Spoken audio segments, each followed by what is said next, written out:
Bueno, vamos a continuar.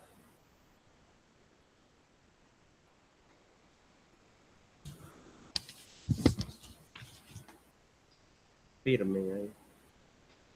A ver, Harbin, ¿cuál es tu nombre? Harry.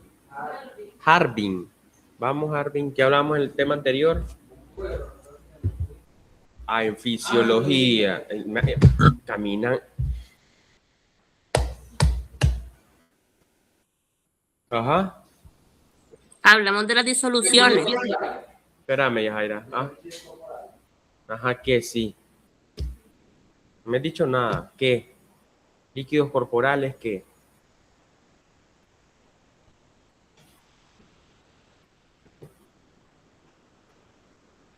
A ver, Yajaira. Hablamos, profesor, del metabolismo de los carbohidratos. También hablamos de los lactatos, de cuáles son A ver. Estás en la clase de fisiología, no me estés confundiendo con bioquímica. A ver, Ivy, por favor, ayudarles al grupo. Profe, hoy sí lo voy a decepcionar. Acabo de salir del hospital, estuve 4 días internada. El embarazo me tiene fatal, profe. Tengo preeclampsia.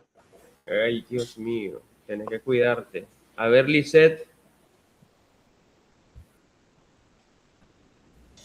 Hola, profe. Hablamos un poco sobre los líquidos intra y extracelulares. También hablábamos sobre la osmolaridad. No sé qué quiere que aborde de los tres. También tocamos parte del sistema renina, angiotensina, aldosterona. Ajá. ¿Qué decíamos del sistema renina, angiotensina, aldosterona? El sistema renina, angiotensina, aldosterona es el que regula la presión sanguínea. También nos ayuda a controlar la orina. Es el que se encarga de mantener cantidades de sodio necesarias en la sangre para poder mantener los niveles de presión en una condición adecuada. Se produce en los riñones, que es el que produce la enzima renina. Involucra también al hígado, que es el que produce la angiotensina 2, y la aldosterona, que se vuelve a producir en los riñones. Ok. A ver, ajá, dime. Sí, te escucho. Es de gran importancia porque es uno de los primeros, es uno de los mecanismos más importantes que tiene el cuerpo para regular, en primer lugar, los líquidos corporales, y en segundo lugar, y como consecuencia, pues la presión arterial, que sabemos que circula a través de todo el organismo. Una falla en el sistema renina-angiotensina pues podría provocar hipovolemia. También podría provocar un daño cardíaco, y ya no me acuerdo, porque ya me bloqueé. Ok, gracias. ¿Cuál es tu nombre? Lisette Moncada. Ok, Lisette. Me recordás al final del curso, ¿oíste? Así me gusta. A ver, alguien presencial que quiera dar su aporte. Me acordás con tu nota al final del grupo, Lisette. Ok. Ajá.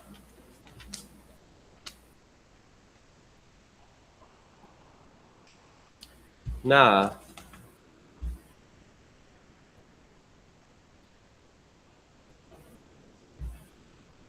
Los que no vienen a clase después andan perdidos. Yo no les voy a estar respondiendo porque después andan perdidos y no vienen a clase. ¿Ya? Tienen que asistir aunque sea a clase. Si no pudieron aquí, por lo menos háganlo virtual. Porque después, ¿y qué dijo? ¿Y eso íbamos a estudiar? No. ¿Ya? Entonces, por favor. Vamos a hablar de la reabsorción. Miran pantalla, muchachos, los de línea. Sí, profe. Sí. Ok, vamos a hablar de la reabsorción tubular. Cuando hablamos de reabsorción tubular, ¿a qué nos referimos? ¿Qué se te ocurre que vamos a hablar? Hay una reabsorción a nivel tubular. Ujú. Wilber Urbina.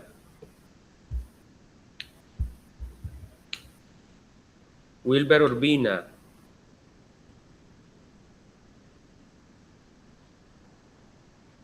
Amílcar.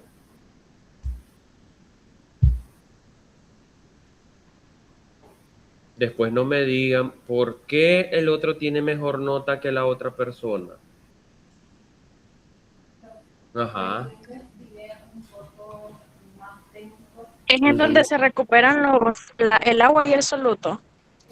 Espérame, Alison. La reabsorción tubular es todas las sustancias que han sido filtradas en los glomérulos son Ajá. transportadas nuevamente desde los desde uy, se me olvidó. Bueno, desde el nudo tubular hacia los capilares peritubulares con el fin de conservar aquellas sustancias que son necesarias para nuestro organismo. En la diapositiva estuve leyendo de que una de las sustancias sería la glucosa y los aminoácidos, y luego pues se excretan aquellas sustancias como agentes químicos que nuestro cuerpo No los permite para su metabolismo. Ajá, Alison, tu aporte. ¿Cuál es tu nombre? Alison, Ajá. para mí es donde la reacción tubular se le podría llamar lo que es el proceso renal, Ujú. que es ahí donde se recuperan el agua y el soluto, así también como la glucosa y los iones del filtrado del aglomerular. Ok. Y así para lograr devolverlos a la sangre. Ujú. Ok, Alison, apellido. Gómez, Torre. Gómez, Gómez. Ok. A ver, Rafael. Sí, me escucha, profe. Sí, sí. Ok, me estuve investigando, de hecho, la vez pasada, porque estaba viendo en la plataforma, pues, la diapositiva. Y pues prácticamente, así a grosso modo, como hemos visto todos los procesos que también en la clase se involucra, son fisiológicos. Es otro proceso más en el cual prácticamente el riñón devuelve agua, electrolitos y nutrientes esenciales, como la glucosa, aminoácidos. Desde el filtrado, a ver esta palabra, Glomerular. glomerular. Sí, glomerular, eso. Ujú. Hacia la sangre en los capilares peritubulares, que están los que están prácticamente al final y se devuelve, pues. Entonces, todo eso es un ciclo. Ujú. Ok. María José. Como dijo mi compañero, la reabsorción tubular es el mecanismo fisiológico mediante el cual el riñón devuelve la sangre o las sustancias útiles del filtrado renal, manteniendo el equilibrio entre los líquidos y los electrolitos, que es donde primero ocurre la filtración glomerular, donde la sangre se filtra y muchas sustancias pasan al túbulo. Luego es donde aquí entra la reabsorción tubular, que el cuerpo vuelve a absorber los nutrientes que él necesita o las sustancias que él necesita. Ok. Muy bien. Gracias. Entonces, ¿verdad? Vamos a ver reabsorción tubular. Primeramente tenemos conformado qué conforman los riñones. ¿Por qué están conformados los riñones? Anatomía. A ver, la última de aquí, estas filas. ¿Cuál es tu nombre? Marisol. Ujú.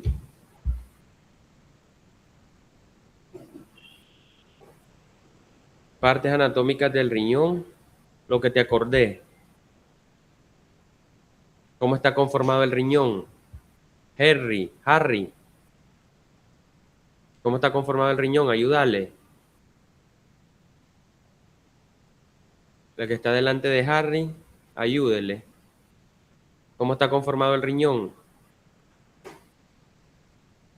¿Cuál es tu nombre? Helen. Kenia. ¿Kenia qué? Martínez, ok. Ayúdamele. Ajá. Vías baja, pero no están incluidos propiamente como el riñón. Ajá. Son, ¿cuál? Ajá, ilio. Ilio renal. Hilo no, ilio renal. Ajá, ¿qué más? Entonces tenemos, ¿verdad? Las pirámides renales que están internamente dentro del riñón. Y ahí también puede haber un daño renal a ese nivel. Aquí, como miran en la lámina, muchachos, hay túbulos proximales, hay túbulos distales, ¿ya? Hay mácula, hay una corteza renal, ¿verdad? Hay una cápsula de Woman. La cápsula de Woman es así como ese, pongámosle como ganchito que miran ahí en la imagen, ¿verdad? Cápsula de Woman. Esto internamente dentro del riñón, ¿verdad? Cuando hay una destrucción directamente de esto, pues hay un daño directamente propiamente dicho del riñón. Ya tenemos la corteza, los túbulos, ¿verdad? Túbulos distales, túbulos proximales, conductos colectores. Conductos colectores es que todo el tiempo está pasando ¿qué? Por ahí, ¿qué pasa? Por esos conductos. Los ¿Qué se le- líquidos con sodio, con Sodio, ¿qué más? Electrolitos. Electrolitos, ¿cuáles son? Porque electrolitos hay varios, pero ¿cuáles específicamente? Sodio, sodio, potasio. Potasio. cloro, magnesio, bicarbonato, ¿verdad? Entonces, hay múltiples mecanismos que regulan el equilibrio entre la reabsorción tubular y filtración glomerular. ¿Qué es la filtración? La palabra lo dice, filtrar. Esa es su función normal que emite el riñón. La reabsorción de algunos solutos pueden regularse de manera independiente de otros solutos mediante. Es por eso que si yo tomo mayor agua, ¿qué va a pasar con el riñón? Va a haber mayor filtración, ¿ya? ¿Y hay reabsorción de qué? No, ¿de qué específicamente? De nutrientes o líquido. De nutriente, ¿ya? De cloro, potasio, porque al final nuestro organismo necesita sodio, potasio, magnesio, cloro y todo eso, ¿verdad? Entonces, para reponer, ¿ya? Y evitando pues que haya un daño directamente renal. El equilibrio glomérulo tubular es la capacidad de túbulos de aumentar la reabsorción respuesta al aumento del flujo tubular. El mecanismo básico de control es reabsorción tubular. Ok, cuando hay una reabsorción tubular en esta lámina, miran que el 65%, pregunta de examen, ¿cuánto es el porcentaje que está involucrado en la reabsorción tubular? El 65%. ¿Ya? Entonces, ahí tenemos, aquí lo miran, hasta lo ponen sombreadito, ¿verdad? Esto es un corte, ¿qué corte es este? Sagital. Sagital. Sagital o transverso. ¿Por qué? ¿Por qué no sagital? ¿Por qué decís que es transverso? Recuerden que ese es un pedacito y ¿qué le hacen aquí? Un corte sagital. ¿Oyeron? Cuidado, se confunden y les pongo al revés y se me confunden en el examen, aunque vieron que salieron muy bien. Un corte Está bien, sagital. profe, yo no entiendo esa nota. Me pone una X y después el número. Pero ahí abajo les dice la respuesta, el por qué está mala. Entonces, hay un túbulo proximales, hay túbulos distales, ¿ya? ¿Qué pasa en esto en la fuerza física? El grado de reabsorción de los capilares peritubulares, hay dos tipos de presiones, presión hidrostática y presión oncótica o coloidosmótica. ¿Qué es la presión hidrostática? Para el portafolio, ¿cuál es la diferencia entre la presión hidrostática y la presión coloidosmótica? ¿Qué es lo que pasa? A medida que se filtra el glomérulo, pasa a través de los túbulos renales el 99% de agua. y la mayoría de los solutos se reabsorben en Tensión hidrostática y Aquí está en la presentación. Sigan la presentación donde les anoto. Hidrostática y coloidosmótica, ¿verdad? Entonces, la presión coloidosmótica está influenciada por mecanismo de proteína, ¿ya? Entonces, el paciente tiene hiperproteinuria. ¿Cuáles son las 3 fallas principales para que diga yo o para que digamos, ¿ya?, que tengo un daño renal? El exceso de proteína, profe. ¿Cómo se le llama eso? Proteinuria. Proteinuria. Aumento de proteínas plasmáticas a nivel renal. 2. ¿Cuál es el otro daño? Pregunta de examen. Falla en el manejo de electrolito y el equilibrio de ácido-base. Elevación de ácido úrico puede ser también, y creatinina. Creatinina. Segundo mecanismo, creatinina. ¿Cuál es el tercer mecanismo? Disminución o aumento de la presión del filtrado glomerular. ¿Hay aumento o hay disminución? Disminución, correcto. Hay disminución. Entonces, hay aumento de creatinina. Primero, hay aumento de proteína y hay disminución del filtrado glomerular. Las 3 bases importantes para examen que se los voy a volver a preguntar. ¿Ok?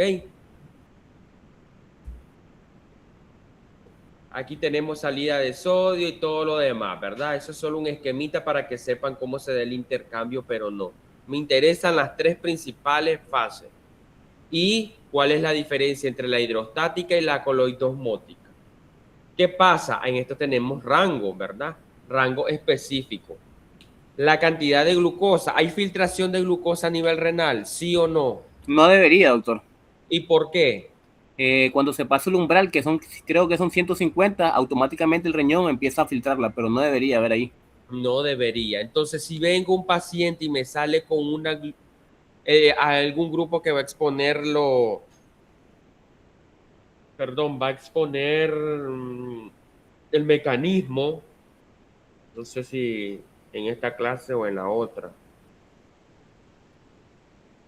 La interpretación de un examen de orina, ¿verdad?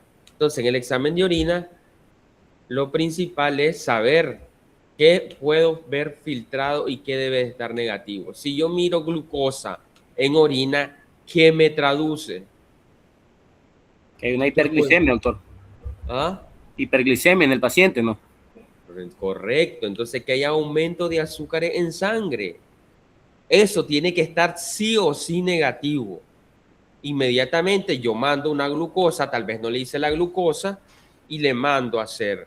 Ya, una deshidratación te puede dar un aumento de glucosa en orina, ¿sí o no?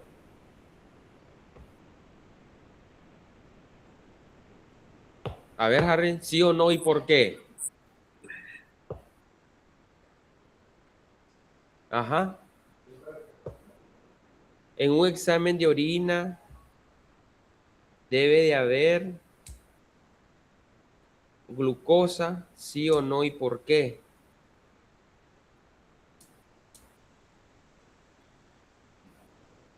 En una deshidratación, si el paciente está deshidratado, me va a salir positivo la glucosa en orina. ¿Falso o verdadero? Esas son mis preguntas. Fáciles. ¿Ah? Verdadero. Falso. No va a haber. En una deshidratación no va a haber glucosa en orina.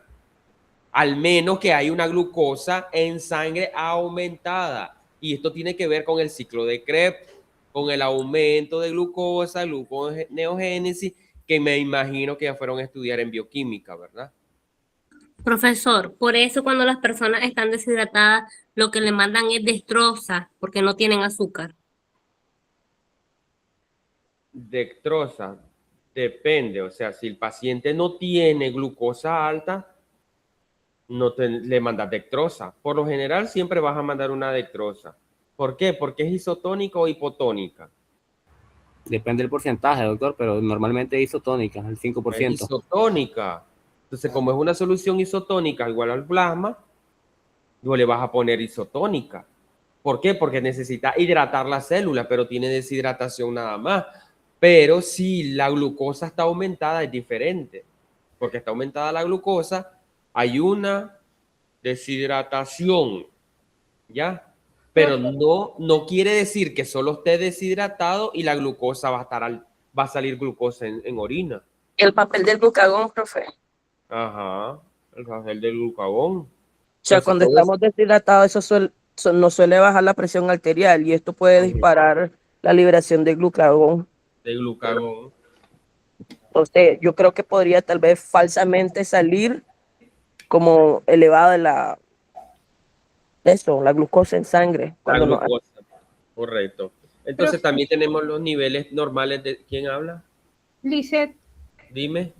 estaba leyendo sobre un medicamento para la diabetes que se llama dapaglifosina.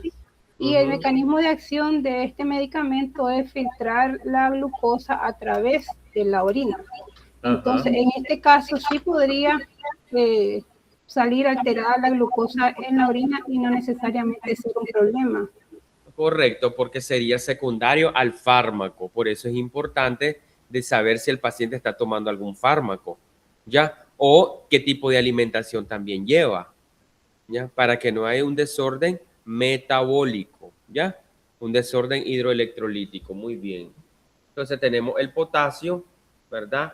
Urea, creatinina, son los estudios que se realizan. La reabsorción tubular comprende mecanismo pasivo y activo. Ya habíamos visto los dos mecanismos, mecanismo activo y mecanismo pasivo, a través de la membrana epitelial. Aquí tenemos la filtración, el lumen. ¿Qué es el lumen? Es la luz de un vaso, la luz del intestino, a eso se le llama el espacio donde pasa. El lumen es el espacio, ¿ok? Para el celular, ya las células, agua, ¿verdad? Depende de lo que hay, ¿verdad? Si hay soluto, estamos viendo en un paciente normal. Ya en un paciente, si ustedes miran, va relacionado la fisiología con la bioquímica. Porque ¿qué libera aquí? ¿Qué es esto? Energía. Ajá, energía, correcto. Y también lo pasa de manera de energía, de una menor concentración a una mayor concentración o viceversa. Pero la patología cuando hay una patología va a haber un desequilibrio, ¿ya? Y el paciente es donde empieza a tener edema, ya sea de miembros inferiores, de brazo o depende, ¿verdad? De la localización. ¿Qué pasa en el transporte activo? La hidrólisis del ATP se realiza por la ATPasa unidad membrana. ¿Qué libera el ATP? Sodio y potasio. ¿Entra o sale el sodio? El sodio entra. Y el potasio. A ver, Ivy. ¿Entra o sale el potasio? Yo creo que el sodio, bueno, el Dale. ATP, el ATP, ¿me escucha, profe? Sí, sí. Sí, ok. En el contexto de la reabsorción tubular, yo creo que el sodio sale de la célula hacia la sangre. Correcto. Y aquí es donde pues debe Y ser entra- específica con las caras de la célula. Correcto. Y entra potasio, ¿ya?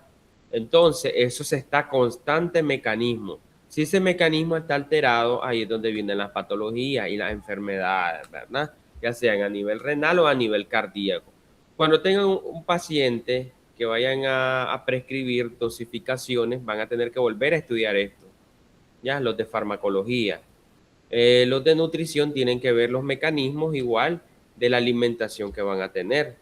Ya, los de microbiología, ¿cuál es la función de ellos? Nada más reportarme los intervalos normales, ya sea de glucosa, de potasio, de sodio, etcétera, etcétera, ¿verdad? De todos los electrolitos.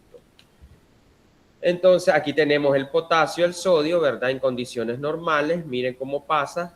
¿Y en qué lo convierte? Cuando pasa, cuando entra. Aquí está el extracelular, es afuera. Y aquí está el intracelular. Entonces, ¿aquí qué va a liberar? ATP, energía. Todo involucra a liberar energía. ¿Por qué? Porque eso va a depender de las demandas metabólicas. Y como decimos nosotros, yo no adelgazo, tengo un metabolismo lento, ¿ya? Entonces se debe a este mecanismo. Entonces, cuando te dice el del gimnasio, probá y hacé, dale, metele peso para que sudes y sudes, o hace cardio, ¿qué pasa? Hay una alteración a nivel del ATP, ¿ya? Entonces, lo que está aumentando es ayudar a hacer un desequilibrio de tu equilibrio base, de tu equilibrio ácido base, ¿ya? Entonces, en el ciclo de Krebs vas a ver que libera ADP, ATP y todo lo demás, libera sodio, porque todo el mecanismo lo debes de hacer todos los días, ¿ya? Todos los días hacen ese mecanismo. A medida que va pasando, pues, si tenés alguna patología, eso lo van a ver en fisiopatología. Aquí tenemos el transporte secundario.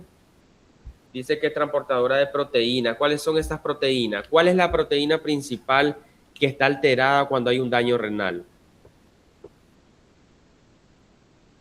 Que se une a célula. La albúmina, doctor. La albúmina, gracias. La albúmina. Entonces la albúmina se une, ¿ya? Y esta va a permitir que hay un cotransportador. Estas proteínas transportadoras, perdón, se encuentran en la membrana luminal, ¿ya? La glucosa, AA significa aminoácidos, muchachos. La glucosa y los aminoácidos salen de la célula del túbulo de difusión, ¿verdad?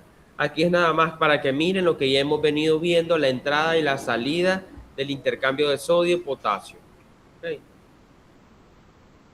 Aquí tenemos reabsorción de cloro, urea, agua y otros solutos de difusión pasiva. Cuando hablamos de difusión pasiva va a pasar, ¿qué se imaginan ustedes? Miren la imagen en movimiento.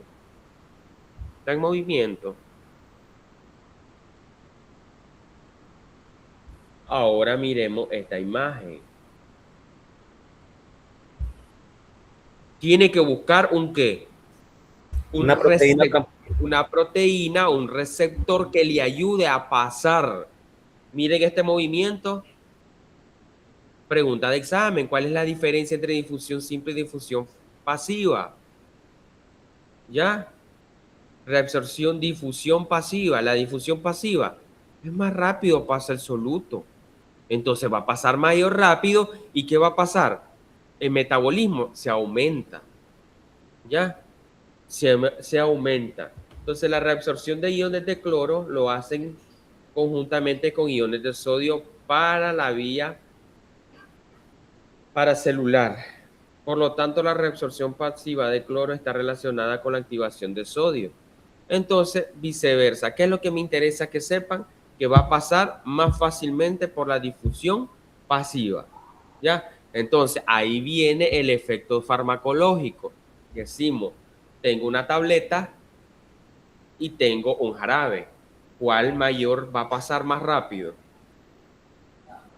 ¿Por qué? ¿Por qué? Pero esas soluciones que permiten y pasan directamente a través de ¿qué? De la membrana. Entonces va a tener mejor reabsorción. ¿Qué pasa a un niño cuando me llega y me dice, ay, es que el niño, hablo de un niño en condiciones normales, ¿verdad? No en condiciones patológicas. Es que mi niño dice, no le llega el acetaminofén, doctor. Qué raro. ¿Cuánto le estás dando? Ay, le estoy dando 12 cc, dice. ¿Y qué edad tiene su niño? 18 años, me dice. Entonces, ya me entiende. Entonces no vas a poder porque eso se calcula por su corporal. ¿Me entiende? Y mi niña, dice la otra paciente, ¿y qué edad tiene? 15 años. Siempre que me dicen niño, yo inmediatamente me imagino 2, 3 años. A lo mucho 6 años me lo imagino yo. Pero ahora me percato y preguntarle, ¿y qué edad tiene? ¿Ya? ¿Por qué? Porque ya me ha pasado. Entonces yo vengo y prescribo, no podés. ¿Por qué? Porque hay una difusión pasiva. La difusión pasiva hace que el niño absorba mejor los solutos. ¿Ya? Entonces, al haber el intercambio, tiene que ver con la difusión pasiva. Entonces, yo le tengo que dar una solución al niño. ¿Ya? No le puedo dar una tableta. Ojo, hay pacientes que se le manda una tableta. Sin embargo, no tiene el porcentaje completo de esa tableta. O sea, va a ser su efecto un 50% y yo no necesito un 50%. Yo necesito que haga de un 90 a un 100% efecto el fármaco. Entonces va en dependencia, ¿verdad? Y eso tiene que ver mucho con la difusión, que no se le olvide esto, muchachos. ¿Ya? Porque cuando miren farmacología, después no digan, y no, a mí no me enseñaron difusión simple, ni pasiva, ni facilitada. ¿Ya? Ahí está, lo tienen bien claro. ¿Sí? La reabsorción tubular eleva la capacidad de reabsorción activa, el 65 carga, filtración de agua. ¿Qué tenemos aquí? Igual, ¿verdad? Los túbulos contorneados, proximales, distales, la arteria, la vena, y estos tienen arteria y vena, ¿verdad? ¿Qué es el asa de Henle? Aquí permite el transporte de soluto de agua al asa de Henle. ¿Qué pasa? Eso dentramente del riñón, ¿verdad? Dentro del riñón tenemos túbulos torneados. Aquí está la cápsula de Bowman, no se les olvida, ¿ya? Aquí entran los nutrientes, macronutrientes, micronutrientes, proteínas, proteínas plasmáticas y todo eso que miran ahí, ese relajito. ¿Qué me interesa aquí? Que sepan que directamente del transporte de soluto de agua al asa de Henle hay directamente un transporte que llega a ese destino. ¿Para qué? Para que se dé una absorción o una filtración. ¿Qué se le ocurre? Ivy, si llega el agua al asa de Henle, esa agua se va en condiciones normales. ¿El agua se va a filtrar o no? Yo creo que sí, profe. Claro, se tiene que filtrar. ¿Ya? Tiene que filtrarse y se filtra a donde miran esos tubitos. Miraron un sistema renal, ¿verdad? En anatomía. Breve. Breve. Bueno, entonces van a tener que irse a dar para que miren ¿ya? Para que miren dónde se da la absorción directamente, ¿ya? Se absorben 20% de agua filtrada, ahí dice. Se filtra, ¿ya? Moderadamente permeable a la mayoría de los solutos, difusión simple.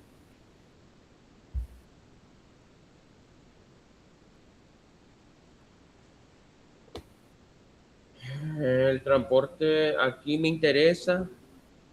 Igual, transporte de solutos de agua de asa de Henle. 3 segmentos. Ya ascendente, recuerden que hay una parte descendente, aquí donde está el cursor, muchachos. Ya, ascendente, ya. Y después cae a los túbulos colectores. ¿Qué son los túbulos colectores? Es como una tubería. En sí, imagínense como una tubería de agua, ¿ya? Sí, y ahí hay intercambio de sodio, potasio, cloro.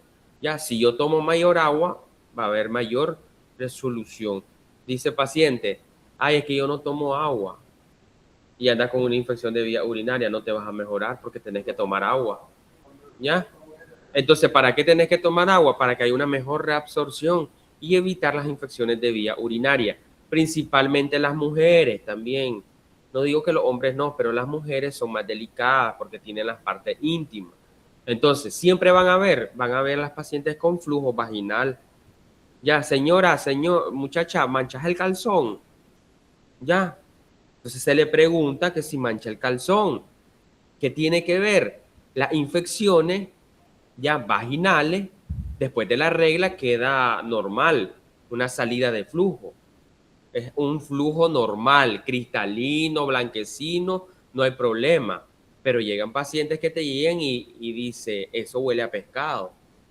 ¿ya? Entonces ahí estamos hablando de una patología ya directamente, de enfermedad de transmisión sexual. Y esta puede llevar por los conductos, ¿verdad? Por el conducto, por el meato urinario de la mujer, ¿verdad? Por donde orina la mujer, y suben las bacterias y pueden llegar hasta nivel renal. Recuerden que el riñón está hasta allá arriba, ¿verdad? Tiene que pasar por la vejiga y después ascender hacia él. Entonces las bacterias pueden llegar hasta ahí, ¿ya? Y eso produce mayor salida de mucosidad, de secreciones, ¿ya? Y por eso la mujer se tiene que cambiar 2 a 3 veces el bloomer, ¿ya? Para evitar ese tipo de contagio, ¿ya? En este caso, si las pacientes, pero en condiciones normales no hay ningún problema, pero siempre tener cuidados en las partes íntimas, ¿ya? Para evitar infecciones y que estas infecciones proliferen o lleguen a nivel renal, ¿ya? La reabsorción de túbulos distales, porción final, ya hay túbulos proximales, hay túbulos distales. Entonces los túbulos distales, igual muchachos, va a haber el intercambio de sodio, cloro, potasio, etcétera, ¿verdad? Solo quiero que ustedes manejen los electrolitos que están involucrados, sodio, potasio, lo mismo que hemos repetido. Ya. Zinc, si yo les pongo zinc, el zinc está involucrado aquí, muchachos. No. ¿Dónde está involucrado? Es un mineral, profe. Ajá, y cuando tienen diarrea, ¿qué les dan? ¿Qué le dan al niño? ¿Qué le dan al adulto? Zinc para reforestar, para... Ajá, entonces el zinc no está a nivel renal, está a nivel intestinal. ¿Ya? No me confundan las arterias con los intestinos, muchachos. Que la vez pasada me confundieron arterias con intestinos. ¿Ya? Fíjense bien. ¿Ok? Y ahí hay un lumen también, que es el lumen. El lumen es la luz, el espacio que hay, ¿ya? En tu intestino. ¿Ok? El conductos colectores de la médula. Tenemos, reabsorben menos del 10% de agua, ¿ya? Hay reabsorción, pero hay más absorción ¿a dónde? En los túbulos proximales o distales.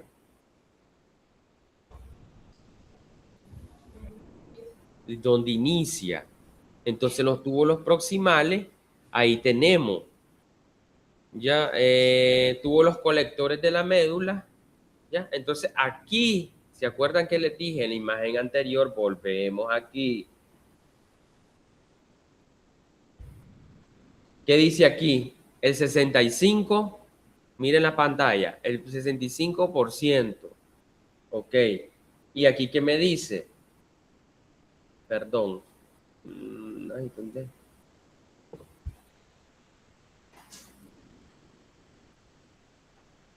Aquí donde me dice el 10%. Entonces, en los distales es menos, pero también hay absorción. ¿Ya? Hay absorción y hay filtración. No crean que no hay. Entonces, por ahí les voy a hacer la preguntita. Pero hay, porque en el otro es el 65%. Ahí está la lámina anterior. Aquí tenemos el 10%. Cuidado, se los pongo invertidos y se confunden. ¿Ya? Falso o verdadero, justifique la falsa. ¿Por qué falsa y por qué verdadera? ¿Y el otro porcentaje sería en la heces de Henle? Sí. El conducto colector, el 10%. Miren, aquí lo tenés en la pantalla. Ya, tuvo los colectores de la médula. Este es un corte sagital, ¿verdad? Donde sacamos un pedacito, muchachos, del conducto, lo sacamos para poderlo ver y poderlo apreciar en la imagen. Ya. Aumenta mayor la presión arterial, genera un pequeño aumento del flujo sanguíneo y la filtración glomerular. Entonces, a ver, repítame, ¿qué daño hay a nivel renal para yo decir que hay un daño renal? ¿Qué parámetros? Mencióname los 3 parámetros. Lo estamos repitiéndoselos acá. ¿Cómo? Ajá. Y aumento o disminución. ¿De qué? Ah, ya viste.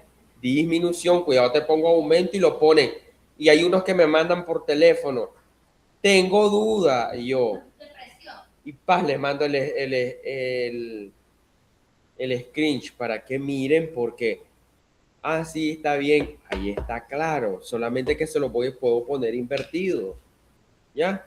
Entonces, lo importante es el aumento, ¿verdad? La presión, aumento de la presión que produce la presión central, lo cual aumenta la presión hidrostática intersticial. Tenemos la presión hidrostática y la presión coloidosmótica. La coloidosmótica va unida a proteínas. La hidrostática solo pasa por difusión simple o difusión pasiva, ¿verdad? 3 efectos que promueven la diuresis. ¿Qué es la diuresis, muchachos? ¿Qué es la diuresis? Que no orina. ¿Mm? Es la cantidad de orina en los riñones. Es la cantidad que voy a eliminar, ¿ya? El paciente tiene que estar orinando, por eso les digo, es uno de los principales que tienen que eliminar, porque por ahí se va a reabsorber y se va todo. Entonces, cuando hay un daño cardíaco, por lo general hay un daño renal. O el riñón daña al corazón o el corazón daña al riñón. Siempre tienen que tenerlo en cuenta.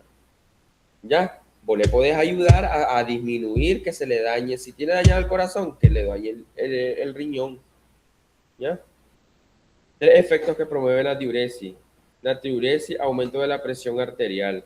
Ya, los aumentos de presiones arteriales te van a provocar eso. Aquí tenemos nuevamente el sistema renina, angiotensina, aldosterona. Ya, renina, ¿dónde está? A nivel renal. Angiotensina, aldosterona involucra mire la pantalla, involucra perdón, el hígado, pulmones, ¿verdad? ECA, ¿qué son los ECA?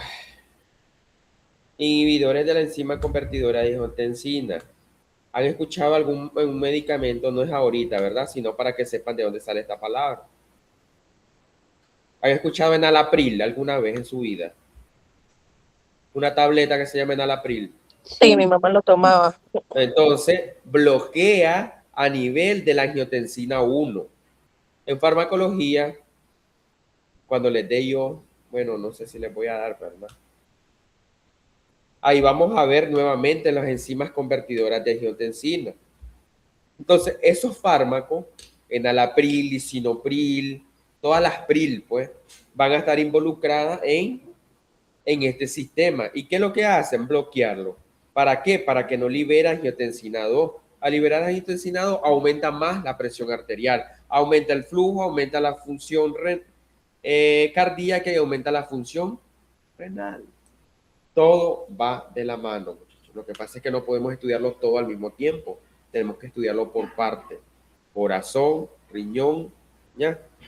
Entonces, aquí involucra 2 sistemas nerviosos. ¿Ya? ¿Qué es lo que provoca? Si yo no bloqueo este canal, la angiotensina 2, el paciente va a seguir con la presión arterial alta. ¿Y qué va a provocar? Estimula el sistema nervioso simpático o parasimpático. ¿Qué hace el simpático y qué hace el parasimpático? Ya miraron eso en anatomía. Los 2 sistemas, ¿verdad? Marisol.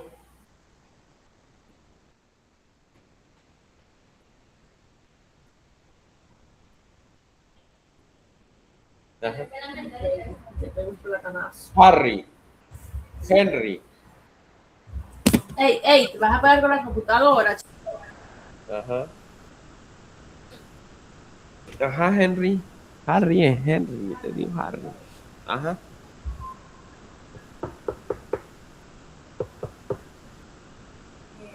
Bueno, no sé si le voy a tomar como te voy a decir, pero estuve leyendo una parte de la tasa de regular, que no tienen mecanismos de regulación, ya sea por una autorregulación renal o por la regulación nerviosa y hormonal.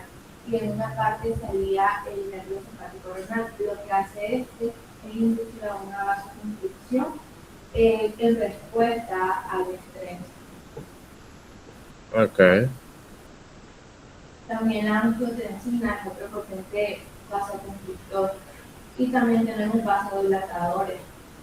Entonces, ¿qué es lo que hace Gracias. ¿Qué es lo que hace principalmente? Vasoconstricción. Al hacer vasoconstricción, contraigo la arteria, aumento el flujo sanguíneo, aumento la presión. demanda, aumento la presión y aumento las demandas metabólicas. ¿Y qué pasa? Hay pacientes que tienen la presión arterial muy elevada y le das tratamiento y no mejora, y le das tratamiento y no mejora. ¿Ya? Y le preguntan, señora, ¿está orinando? Fíjese que una vez al día orino. Desde ahí, ¿qué está haciendo? Reteniendo Hipertenso. líquido. Está reteniendo líquido. ¿Por qué? Entonces le vas a dar un fármaco que le ayude, que actúa a nivel de la angiotensina. ¿Ya? ¿Para qué? Para liberar libera la hormona diurética, estimula la hormona diurética y hace que el paciente orine. Al orinar, ¿qué pasa? La presión arterial disminuye. Se regula. Se regula. Entonces es un mecanismo compensatorio, dime.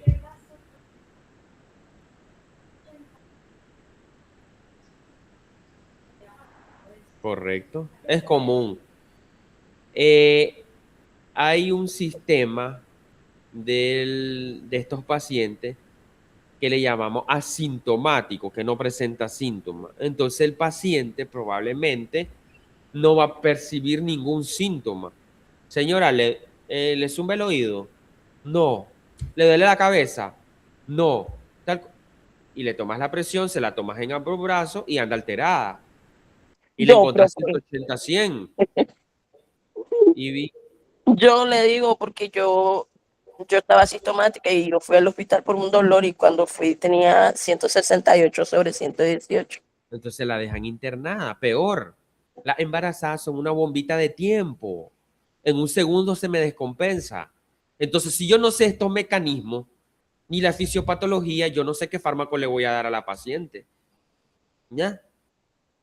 No sé qué fármaco le voy a dar o qué fármaco le voy a recomendar. ¿Ya? Entonces, tiene que haber un bloqueo de esto. ¿Ya? Porque el paciente puede ser genético.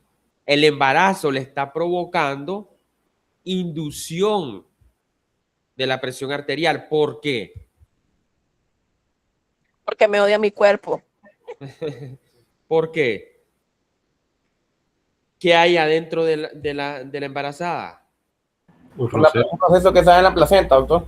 Ajá, ¿y qué hay ahí? Un bebé. Ajá, pero ¿qué tiene ese bebé para que pueda vivir dentro de ahí? ¿Qué tiene? Líquido amniótico. Líquido.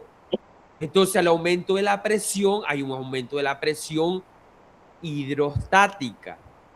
Al aumento de presión hidrostática empieza a aumentarse la presión coloidosmótica. Se empiezan a unir a proteína. ¿Y qué pasa? La muchachita, la señora, anda con los piecitos inflamados. ¿Ya? Gracias, me estoy educando. Anda con dolor de cabeza o la paciente no le da dolor de cabeza.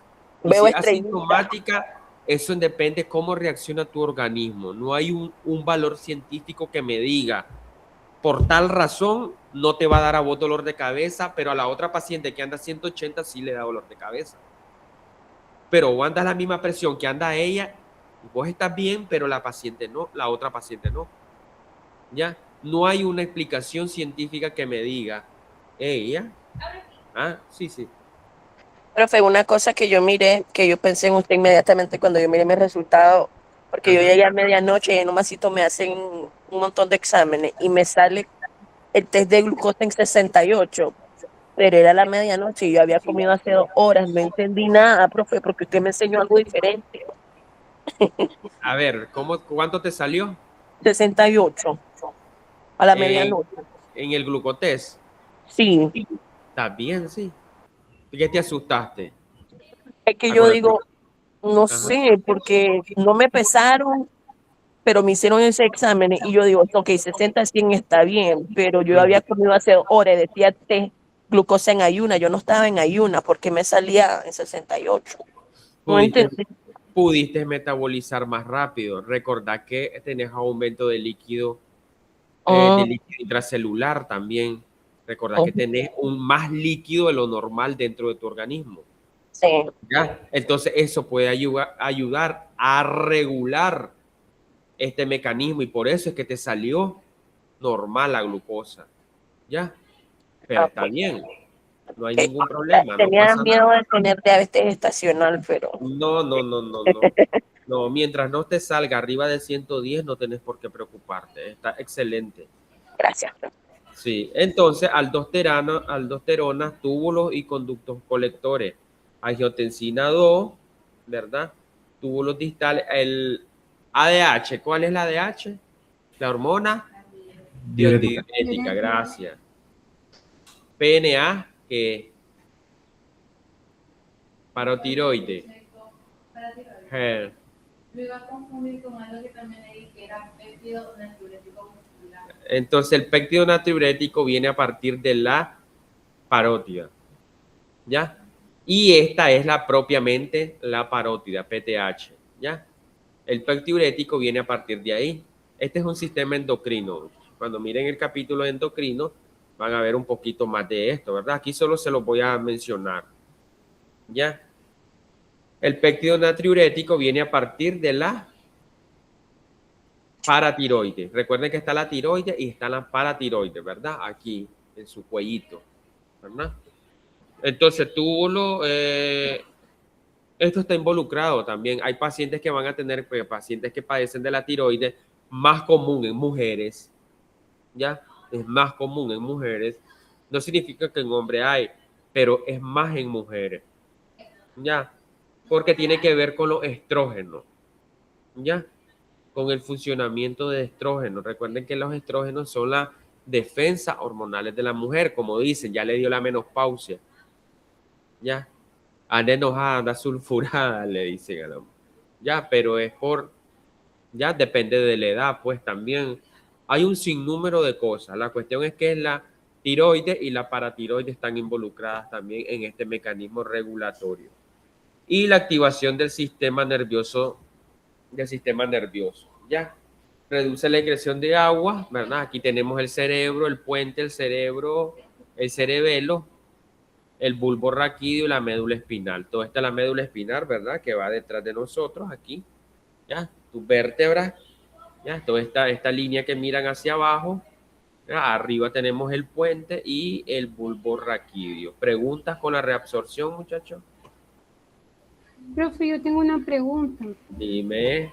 Y yo tengo dos para vos.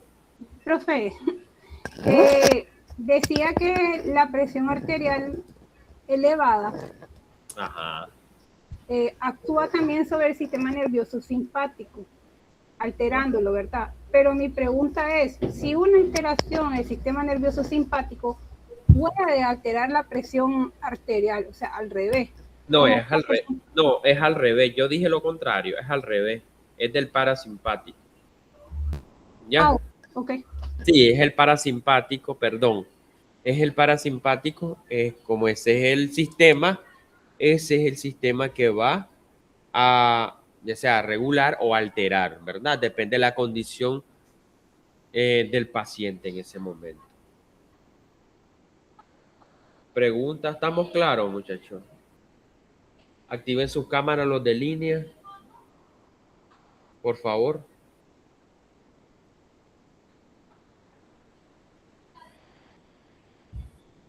Gabriela, Marcela, Rafael, Edward.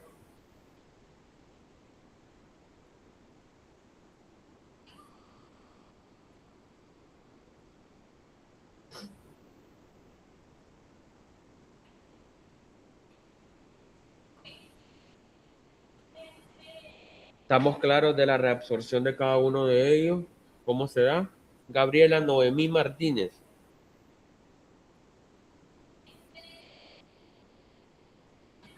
¿Tienen alguna pregunta, alguna duda?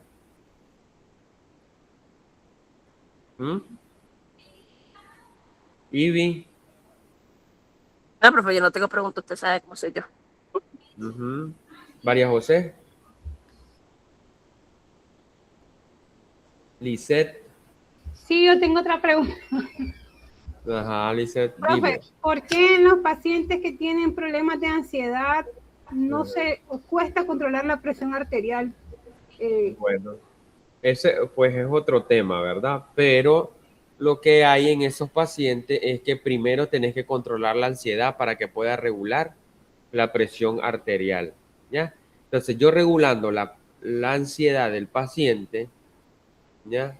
Ya sea con terapia o terapia farmacológica o terapias cognitivas conductuales, que son el comportamiento, que ya lo mira meramente psicología, ¿verdad?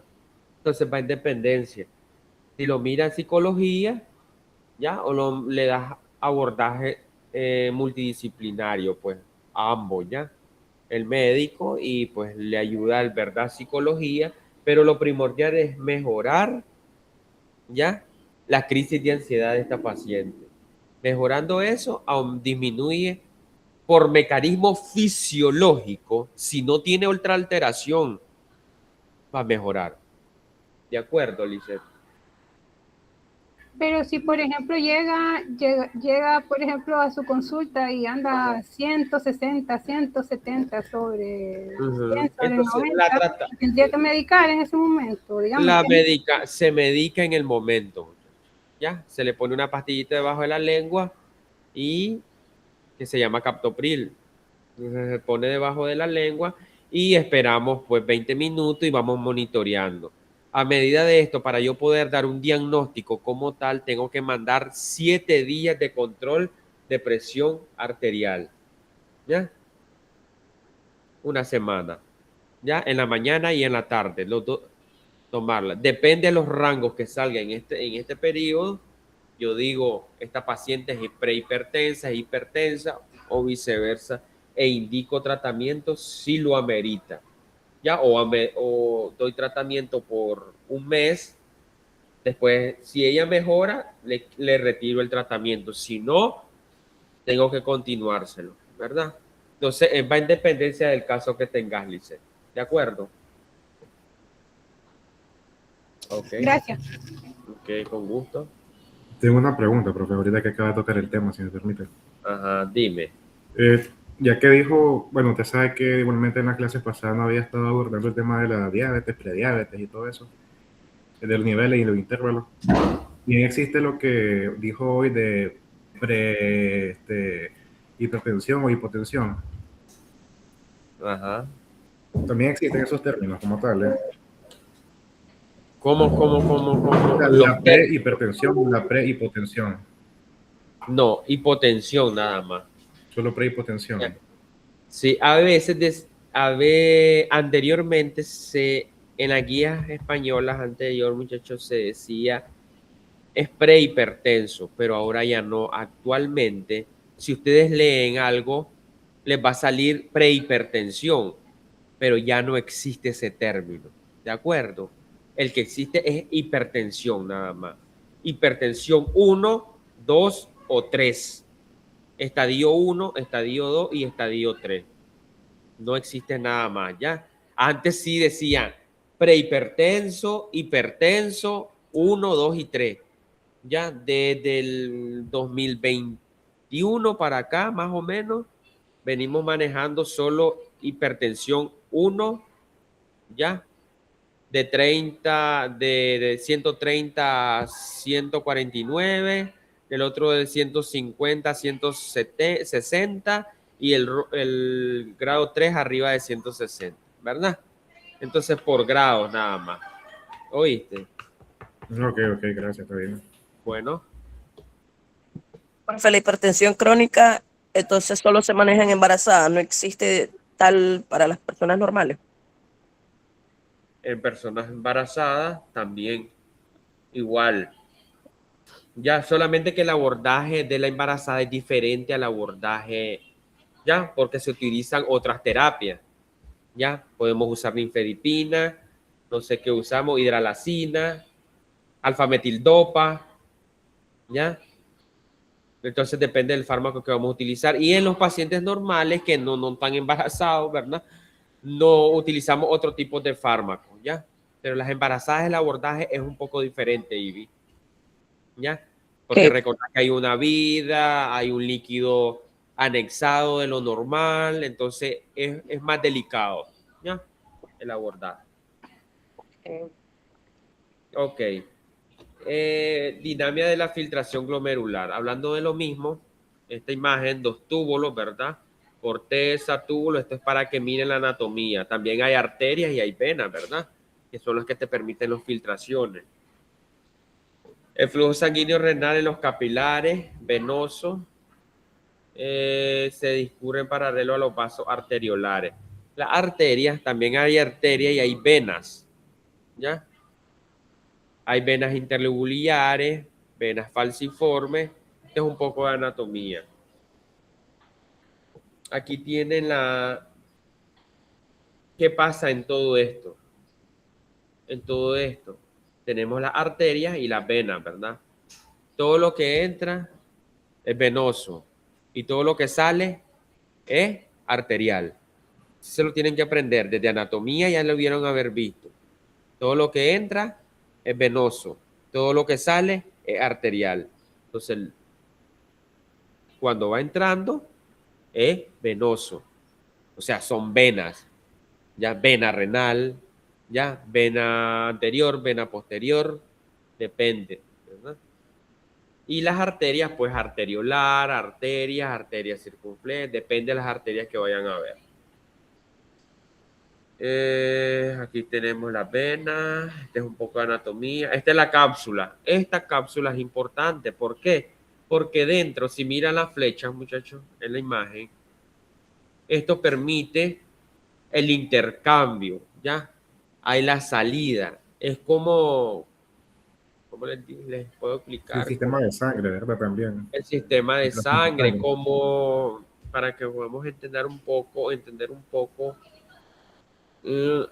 como un pascón. ¿Han visto? ¿Saben qué es pascón? Ay, se me olvidó el nombre, ¿cómo se llama? Colador, pues. Colador, pues. Entonces, como un colador, ¿verdad? Que esto, ¿qué es lo que pasa en los pacientes renales, en los pacientes que tienen daño? Esto se les daña. Al dañarle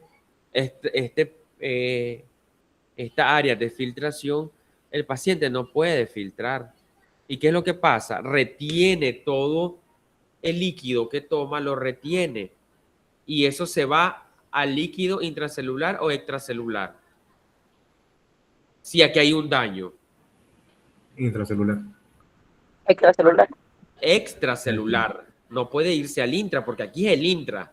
Entonces aquí es como que aquí yo lo tenga dañado, llegue el agua y ¿cómo va a pasar? ¿Cómo se va a filtrar?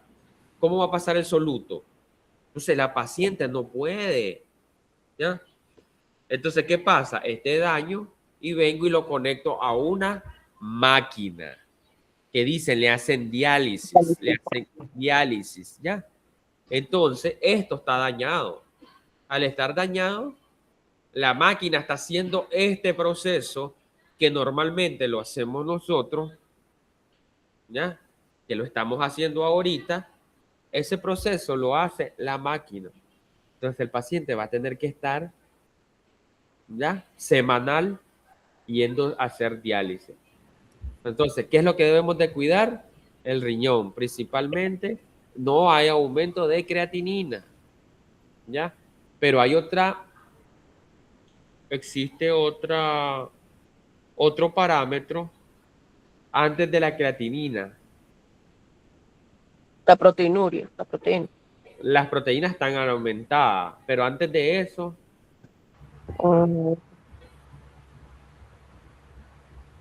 El boom de urea. no, el boom de urea ya sería lo último, porque ya sería cuando ya... Por ningún lado. ¿La tasa de filtración glomerular, doctor? No.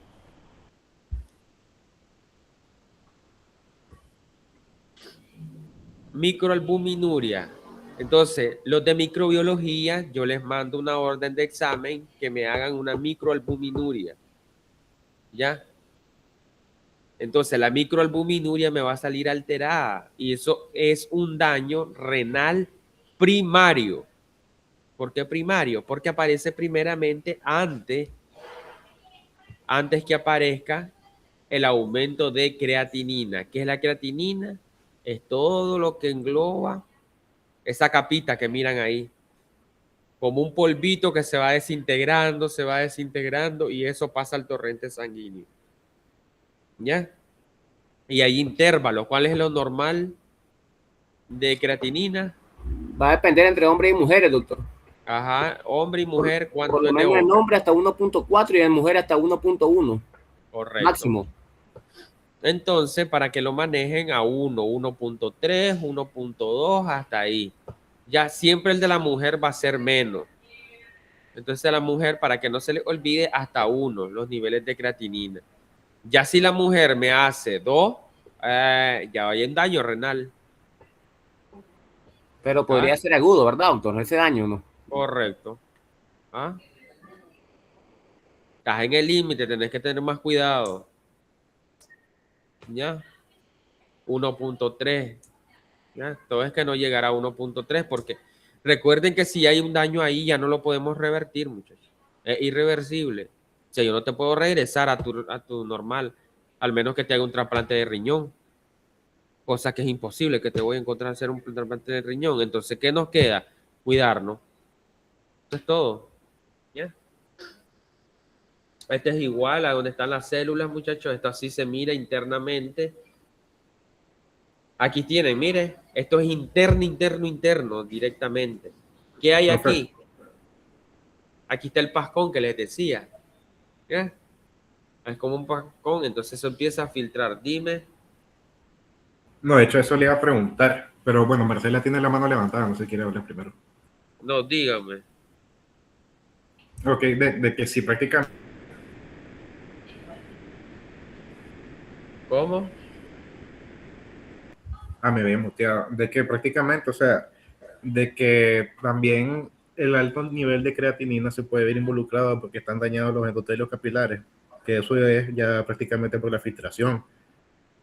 O mucha o poca, pues ya depende, porque los agujeros están muy abiertos también, o también pueden estar tapados, ¿no? Así este puede estar más pequeño, más estrecho. ¿Ya? O pueden estar dañados. Dime. Usted había mencionado que también cuando alguien hace mucho ejercicio, la creatinina puede salir afectada. ¿Y hasta cuánto puede ser que sale afectada? Ok, tiene que estar en el límite. Igual, personas atléticas, personas que hacen deporte, ya la creatinina puede andar 1.3, ¿ya? 1.3, 1.4, 5 permitido, pero en el atlético. ¿Ya? Ok, gracias. Sí, hasta ahí, pero no más, muchachos. O sea, nunca puede andar en 2. ¿Ya? Tenés que hacerle estudios y seguimientos a estos pacientes. Igual con la alimentación, ¿verdad? Y ahí se lo dejo al nutricionista que no sé qué va a hacer con su alimento. Aquí tenemos, ¿verdad? Las proteinurias. ¿Cómo dice? Ya terminó. Nos vemos, pues, muchachos. ¿Ya terminó la hora? No, profe, una pregunta. Ajá. Quiere decir que nosotros nacemos a ver, no sé cómo explicarle la pregunta. Nosotros, cuando llegamos a la edad adulta y ya tenemos los glomérulos, esos glomérulos no se regeneran ni nacen más células. O sea, ya nos quedamos con lo que tenemos. Correcto. Para eso se forma dentro embrionariamente. Ya en la embriología, cuando te formaste, la mórula y cuando te veniste formando desde el vientre de tu mamá. Ya. Entonces ahí no podemos hacer nada. Ya. Formación de orina. Leen esto, muchachos. Esto es lo mismo. Aquí tienen la área, esta imagen que miran. Ya, cada una involucra qué es lo que pasa. En amarillo, filtra y excretan productos de desechos del metabolismo. Ya, el verde filtra, pero se reabsorbe. Esto es la función normal que necesitamos saber. Me estudian esa imagen. Composición, desfiltrado, Las fuerzas, esto vuelve a repetirse lo mismo, la presión oncótica y coloidosmótica. Listo, muchachos. De ahí un poquito de anatomía, filtración. Esa fórmula no me interesa, muchachos. Ya. Lo que hemos hablado más que todo. Profe, ya voy a entrar a la otra clase. Ok. Nos vemos, muchachos. Bye, profe. Nos vemos, profe. Nos vemos. Adiós, profe. Bye. Gracias.